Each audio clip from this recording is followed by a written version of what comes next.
In fast-growing economies, investors often look to invest in equity as a way to capitalize on growth. Equity can either be accessed through listed or unlisted markets or private equity, or a combination of both of these things. The Bright Africa report examines the attractiveness of listed markets around the continent by looking at the quality of the exchanges and their access to the drivers of growth of GDP. Ideally, investors in listed equity look for markets with high liquidity, many listed companies, and for high standards of governance. In many African markets, not all of these criteria can be met. Of the 22 exchanges in existence, only 17 are really operational, and only 4 African countries have exchanges listed with the World Federation of Exchanges. These countries are South Africa, Mauritius, Egypt, and Morocco. There is a marked difference in the quality of African exchanges, as demonstrated through an analysis of the following factors.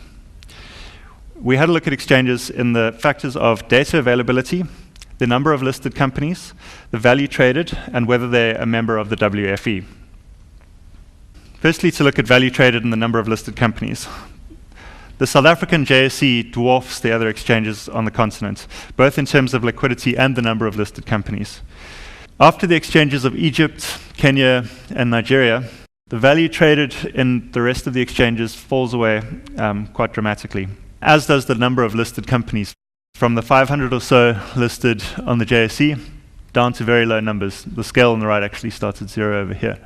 So a large number of the exchanges have fewer than 20 listed companies. This leaves us with the following result. There are very clear distinctions between the quality of the exchanges. South Africa's JSE is the clear leader in all of the categories, while Egypt is placed second, based on the listings that they have, as well as some of the volume traded. Mauritius, Nigeria, Kenya, and Tunisia have some activity on their exchanges, but the remaining exchanges, as we've seen, have very low volumes of trade.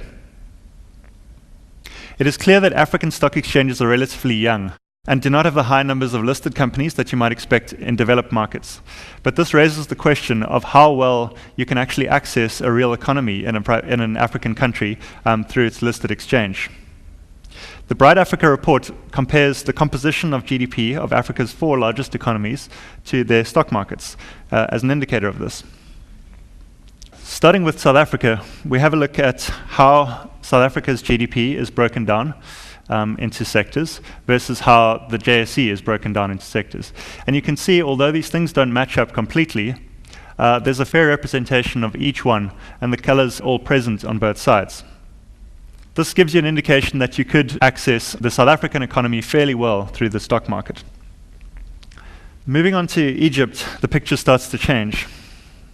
There becomes a skew towards financials, which is indicative across many of the African stock exchanges.